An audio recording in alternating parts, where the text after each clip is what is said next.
came out as a gay man in 1975. Before that, I had some girlfriends. It wasn't obvious, it wasn't easy, it didn't fit me, but that's what I did. I thought that's what I had to do. Well, I was very closeted. I would go to the parks and pick up somebody and have sex, but I never told them my name, or if I did, I gave them a fake name. In 1972, Jim Foster was the first out gay man to address the Democratic political convention. That was a turning point in this country. He was a friend of mine, and that changed me. And then I decided I really needed to do something about this, and I started going to therapy. And then I had a friend who was one of a group of 10 men who started something called Lavender University. They were all gay. And I had a friend at that time who was the education reporter for the Chronicle.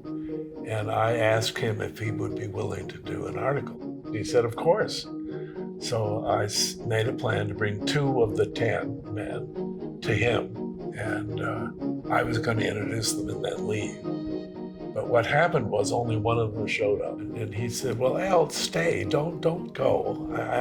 I need some more quotes. And then he said, your quotes are really good. I want to quote you in the article. Would that be all right? And I can remember, they say when you're drowning, your whole life passes before your eyes. Well, it was like that. But I had been telling people, friends, that they should come out. And I said to myself, you have to be willing to do it yourself, or you're just being hypocritical. 2 weeks later, there was a story in the newspaper with a picture of me and a story that made it very plain that I had a personal interest in this Lavender University, and that was it. I smile always still when I use that word, philanthropy, because I refused the label for years and years and years and years. To be honest, long after I had the wherewithal to give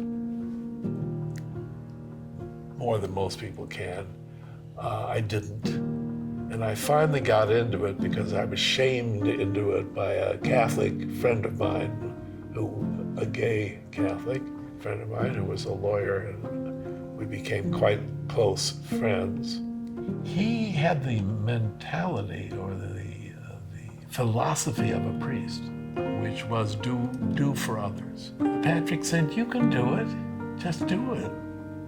There's so many good causes around, and some of them already, but just give a little more. He worked on me and worked on me and worked on me, and gradually, I started giving more. Doing that has become part of my life. Being the age that I am, and having had the health issues that I've had, I've had to think about what happens when I die. You can't take it with you. So I used to say I was a bad Jew. And then rabbis and other people would say, you do so much else for the world and for people who don't have. That's true, that is part of the Jewish religion, the tzedakah. And I do that, I admit that. It doesn't feel spiritual to me, but I think in terms of what people mean by the word, perhaps it is.